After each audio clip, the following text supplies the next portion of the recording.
Bienvenidos a Lo Simple No Vale. Hoy tengo el placer de volver a contar con Juanjo Fernández. ¿Qué tal estás? ¿Qué tal? Muy buenas, Alberto. Bueno, como siempre es un placer tenerte por aquí. Gracias. Bueno, vamos a hablar un poco de la guerra de Ucrania, pero más un poco de armas, un poco de lo militar, más que de otros temas que suelo hacer en otros vídeos. Ujú. Y bueno, la primera pregunta que te quiero lanzar es, se habla mucho del Mar Negro, de lo que sucede allí, de los buques que está batiendo Ucrania, rusos, y te quería preguntar si realmente tiene una importancia, si son ataques muy directos a Rusia que le hacen daño, si no son buques tan significativos. Supongo que me cuentes cómo estás viendo estos ataques que está produciendo Ucrania a Rusia en el Mar Negro. Perfecto, Alberto. Pues sí, sí, es un tema, la verdad, interesante. De hecho, bueno, pues cualquiera podía plantearse qué importancia puede tener cuando en realidad es una zona donde no está habiendo combates navales, ¿no? Sobre todo porque uno de los contendientes, que es Ucrania, carece de flota, en el sentido convencional de la palabra. Sin embargo, es un escenario que es importante y lo que está sucediendo allí es relevante tanto desde el plano militar como desde el plano político o digamos de propaganda o de moral, ¿no? O sea, que un país sin armada, sin flota, pues esté dando este castigo a Rusia en un terreno donde no puede dominar, pues es importante. Ese sería el primer tema. Luego también lo- lo- la relevancia que están cogiendo todo el tema de los drones, ¿no? De todos estos, en este caso, vehículos navales, lanchas, en realidad no tripuladas, controladas a control remoto, que es con el que ahora están obteniendo todos los éxitos, aparte de los ataques con misiles guiados, como ejemplo el ataque al submarino, los ataques en puerto a Sebastopol, que fueron realizados con misiles, pero estos son más entendibles, ¿no? Son más fáciles de comprender. Sí que sorprende todo esto. Sorprende por el lado ucraniano la capacidad que tienen de realizar este tipo de acciones, que vamos a ver, parecen fáciles, pero no son nada sencillo. Requieren mucha información, requieren inteligencia, requieren unos operadores adiestrados.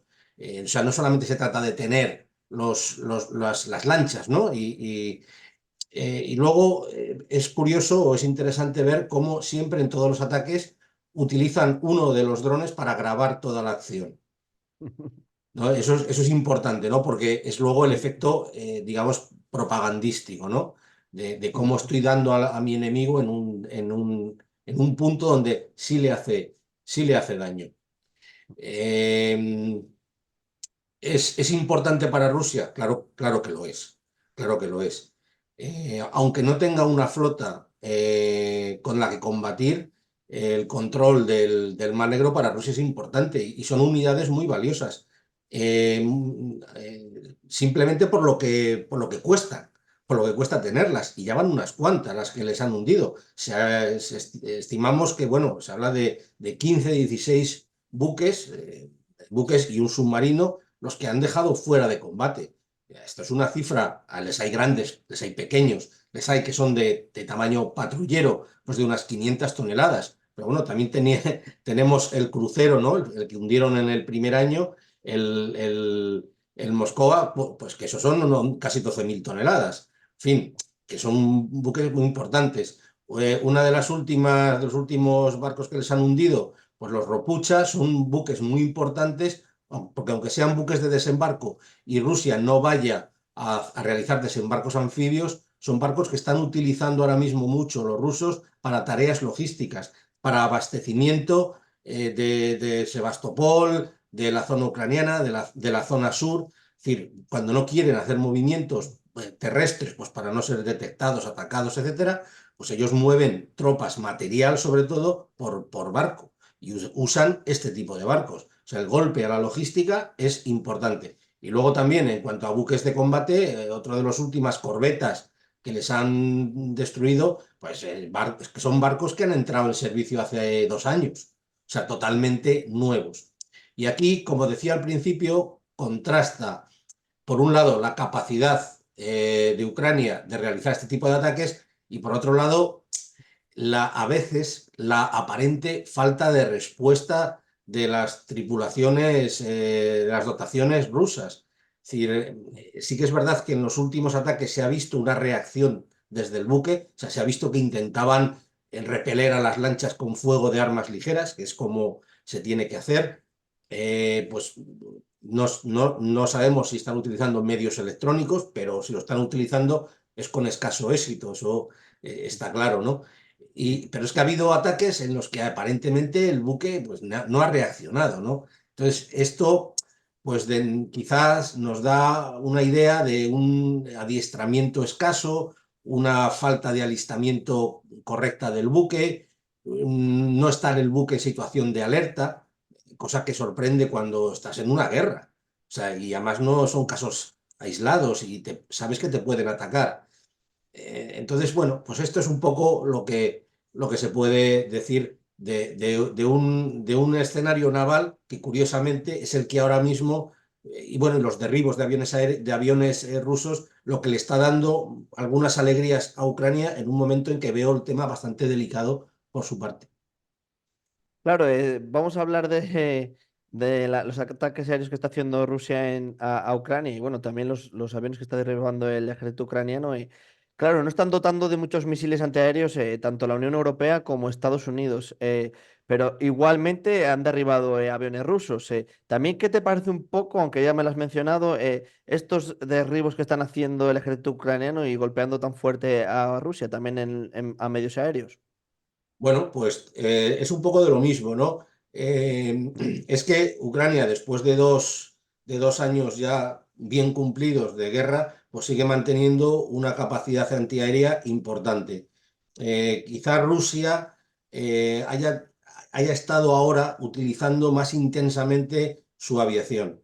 Utilizarla más intensamente pues, supone poner en riesgo unidades. Y desde luego, por ejemplo, el derribo de los A-50, de estos aviones radar rusos, es un golpe muy, muy, muy duro para Rusia, porque son aviones de los que tienen un puñado. Cuando hablamos, digo un puñado, pues ahora mismo les pueden quedar tres, cuatro, no más, de todos los que, bueno, tenían seis, tampoco eran muchos, pero bueno, es decir, a lo mejor han podido recuperar alguno, porque también hubo uno de ellos que quedó dañado de un ataque con drones cuando estaba en su base. Es decir, que Sí. son golpes muy duros. También a los aviones de comunicaciones, los Ilyushin 22 que han derribado, son también activos para Rusia muy importantes porque tienen un número muy limitado de ellos, no pueden usarlos siempre que los necesitan o siempre que les gustaría. Entonces, cada pérdida de un avión de esos, que son unidades muy concretas, no es un avión de combate de los que pueden tener 50, Sí. que también supone una pérdida. Entonces, claro, es importante, ¿no? En cuanto a aviones de combate, pues los Sukhoi 34 son también aviones muy valiosos. Es el mejor avión de ataque que ahora mismo hay en toda la zona. Entonces, pues claro, cada vez que les derriban uno es un golpe duro para una aviación rusa que tampoco ha hecho grandes logros hasta ahora, ¿no? Y ahora te digo que parece la sensación de que está tomando un papel más activo y eso, claro, supone arriesgar. Y en el otro lado, eh,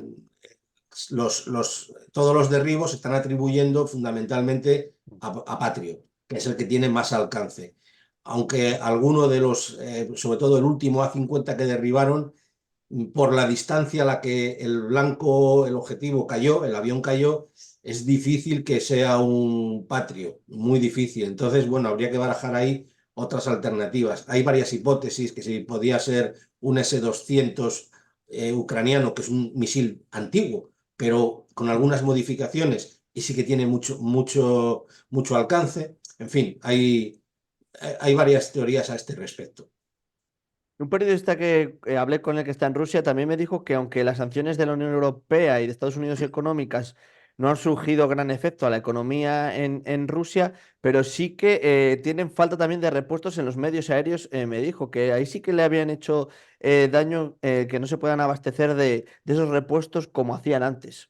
Sí, es cierto. De hecho, Pues bueno, es conocido que algunos de los sistemas, de los equipos que llevan los aviones rusos, incluso los carros de combate, pues son equipos de procedencia europea, muchos de origen francés, curiosamente.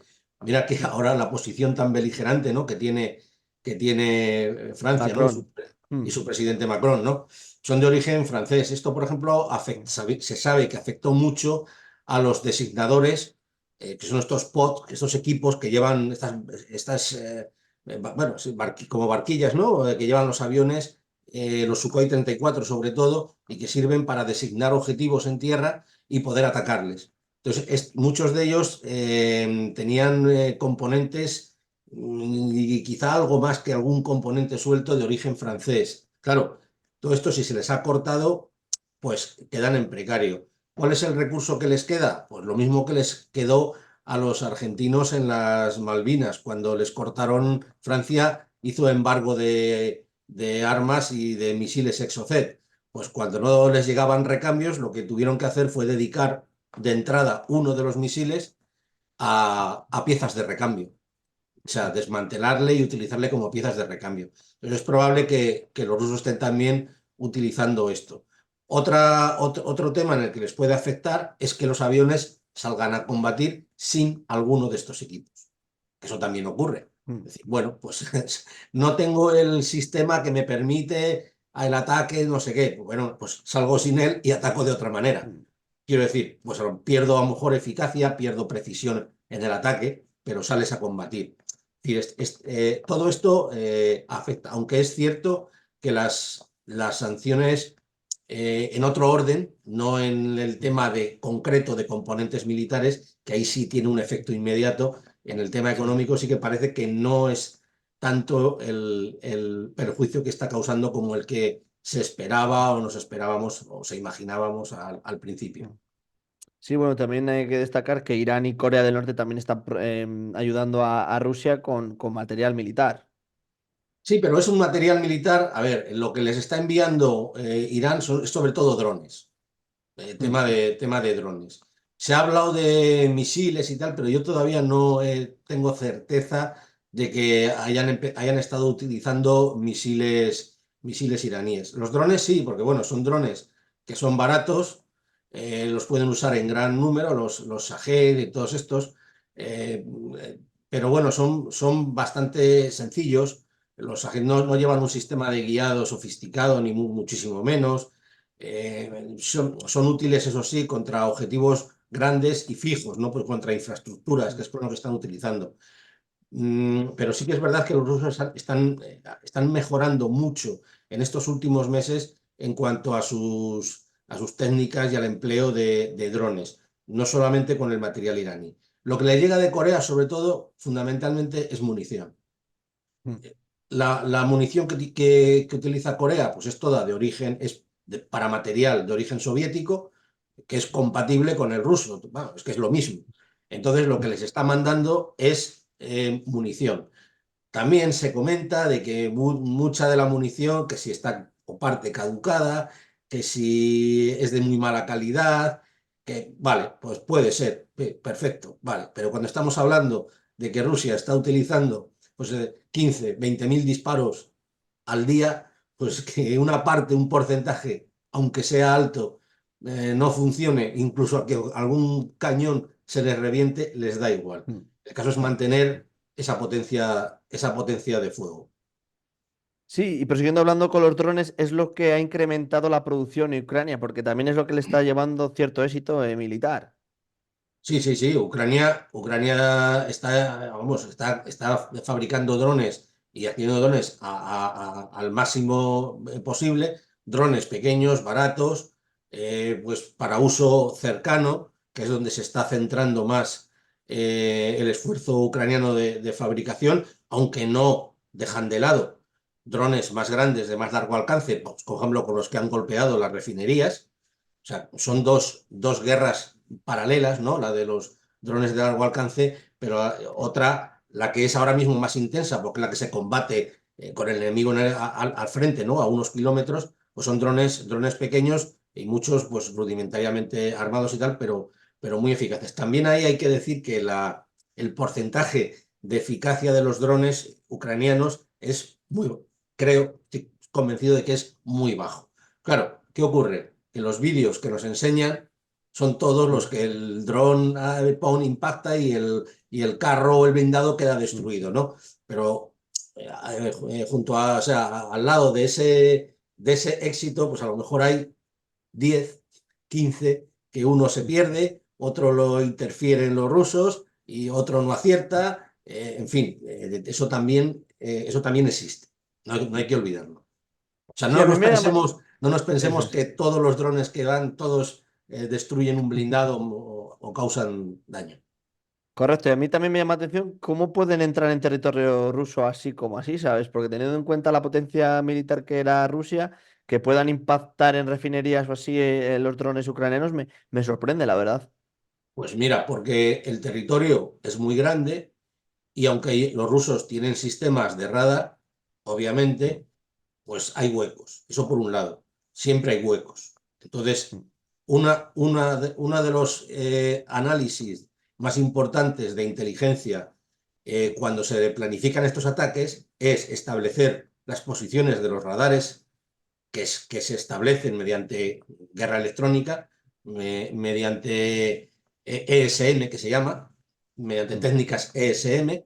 Entonces se establecen la posición de los radares, son radares cuyo tipo es conocido, se sabe el alcance que tienen y se establecen sus burbujas de control. Entonces se trata de llevar los drones por rutas entre las burbujas de control de cada uno de los radares.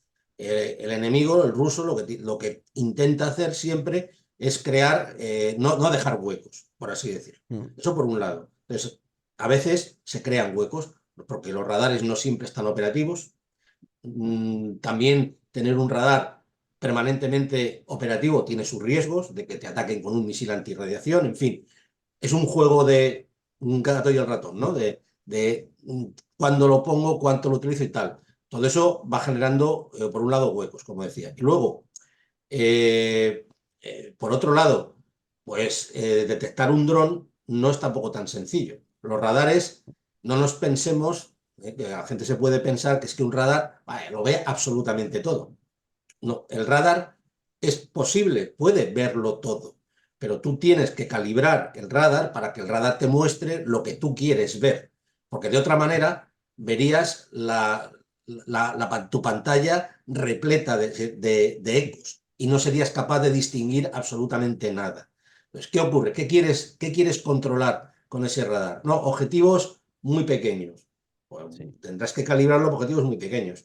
Claro, ¿qué ocurre? Pues que se te puede llenar la pantalla de ecos falsos desde aves hasta cualquier cosa.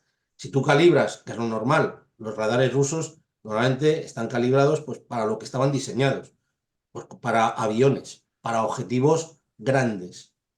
Entonces, el problema es que incluso pasando un dron de un determinado tamaño por un determinado punto de la burbuja del radar, porque el radar no detecta igual muy cerca que muy lejos, es decir, a medida que se distancia del foco emisor, la onda reflejada pierde intensidad, pierde potencia, con lo cual la señal que recibe el radar es diferente y le puede llevar a engaño. Si el algoritmo de búsqueda con el que está calibrado el radar es para eliminar determinado tipo de señales, Mm, pues puede ignorarla. O sea, puede ser mm. simplemente que la ignore y el dron pasa. Entonces, algunos no pasarán, serán detectados y otros pasan. Esto es la guerra. Y bueno, a todos estos ataques que son a veces muy certeros por parte de Ucrania, la inteligencia estadounidense seguro que está detrás porque son muy certeros y yo creo, ¿no? Eso tú opinarás similar. Oye, a ver, la inteligencia occidental, desde luego, está ayudando, les está facilitando Mm, información, eso está claro. Pero para determinados objetivos, como son las refinerías, la refinería es un objetivo grande y está siempre ahí, no, sí. no se mueve, ¿no? Sabes dónde No. está. O sea, Mm, una refinería la puedes estudiar casi casi con el Google Maps, sí. ¿no? Es verdad que los ucranianos están atacando no en cualquier sitio de la refinería, Están mm, atacando en determinados puntos que se sabe que son vulnerables, pero tampoco es un secreto. Es decir, esto cualquier sí. ingeniero petroquímico te Mm, puede decir cuál es el cuello de botella de cualquier refinería, que son mm, creo que son las torres de fracking, donde se hace el fracking del hidrocarburo, que es algo, que es algo bastante delicado, vamos, y complejo de reparar y complejo de sustituir. Entonces están atacando esos puntos. Bueno, ahí yo veo más una inteligencia de preparación del ataque que mm, de el propio ataque, dónde quiero ir y tal. Otra cosa distinta es que se les dé información de dónde hay un puesto de mando, una concentración de eso tropas. es. Ese tipo de objetivos sí que requieren una inteligencia satelital, una inteligencia de comunicaciones, una inteligencia link de comunicaciones, pues para localizar focos de mucha emisión radioeléctrica, que te llevan a pensar que eso es un puesto de mando. Si hay un Mm, punto donde se genera mucha conversación de radio, aunque no seas capaz de descifrarla, te mm, dan, vamos, te da lo mismo no. Si la pudieras descifrar sería mucho mejor, pero aunque no la descifres, pues mm, está dando una pista importantísima. Y es un foco de emisiones, mm. es un puesto de mando. Y además, en función, comparándolo con otros, puedes establecer en función del grado de intensidad de esas comunicaciones si es un puesto de mando principal o secundario. Porque el que emite más siempre es el Mm. principal más que el secundario, más que otro secundario, ¿no? Entonces, ese tipo de inteligencia sí es más susceptible de facilitársela por parte de Occidental. El ataque a la refinería es establecer Sí. sobre todo la ruta, y la ruta es la clave. Y bueno, para terminar te quería preguntar, ya te he preguntado sobre bastantes aspectos militares. Vamos a, ¿cómo estás viendo la actualidad de la guerra y en qué punto crees que se encuentra para finalizar? Bueno,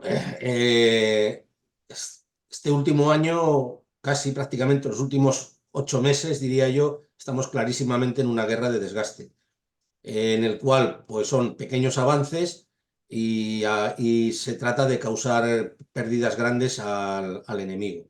La situación de Mm, Ucrania la veo ahora mismo muy delicada, sí, muy delicada y muy complicada. O sea, Ucrania tiene un problema muy grave porque depende totalmente del apoyo occidental. En cuanto el apoyo occidental flaquee a la hora de enviarle munición, material, pues lo van a tener mm, muy mal, muy mal, muy mal, muy mal. Claro, ¿qué opciones tiene Ucrania? Claro, para Ucrania no sé si o políticamente es una opción válida el decir, bueno, pues me enroco aquí donde estoy y defiendo a muerte, que es lo que ha estado haciendo Rusia, ¿no? sí, Creo unas defensas en profundidad y que intente recuperar terreno el ucraniano, que lo ha intentado y ahora ha fracasado. sí, En la zona de Zaporilla, pues sí, realizó avances que no llegaban ni a un 20%, un 15% de lo que era realmente necesario, de lo que hubiera sido realmente decisorio, ¿no? sí, Claro, que políticamente Ucrania diga, bueno, me planto aquí, defiendo aquí para no perder más, no sé, o sea, cuando su objetivo es recuperar, es una venta complicada. sí, Rusia necesitaba ahora, Putin, no Rusia, Putin mm, necesitaba ahora algún éxito, ya lo ha conseguido, claro, ¿no? y ya, Ya lo sí, consiguió. ¿A qué precio? Elevadísimo. altísimo. Una barbaridad, una barbaridad, pero lo ha conseguido. Y ahora estamos viendo ciertos repliegues por parte ucraniana. Esos repliegues lo que nos hacen indicar es que están consolidando posiciones a retaguardia Sí, y van a ir a posiciones a retaguardia. Si los rusos atacan, pueden que eso se convierta en otro Bakhmut o otro Avdiivka, ¿no? sí, En mm, zonas donde ganar un metro les puede costar cientos muchísimo. de muertos y cientos de vehículos, ¿no? Mm, Rusia tiene un problema grave con el material. Yo creo mm, que no es capaz de reponer, ni aunque sea mm, sacando de las campas donde tiene por ahí almacenado, no creo que sea capaz de reponer al ritmo que estamos viendo que ha perdido, por ejemplo, en Azvivka. Es muy difícil que pueda reponer todo sí, eso. Entonces, Rusia tiene un problema de material. digamos, el problema ruso puede venir por el material, pero tiene hombres a punta pala. Sí, que le da igual que maten 20.000 que 50.000. Sí, sí, es duro decirlo, pero Correcto. les da igual, Mm, porque tienen sí, más. Pero Ucrania no. Y correcto. el número de combatientes ucranianos, por una mera comparación demográfica, Sí. es muchísimo menor. Mm, Entonces, y es algo además que Occidente no le puede suministrar. O sea, desde Occidente le pueden llegar misiles, munición, todo lo que tú quieras, pero no le mm, pueden llegar combatientes. Estaríamos hablando de otro escenario distinto, ¿no?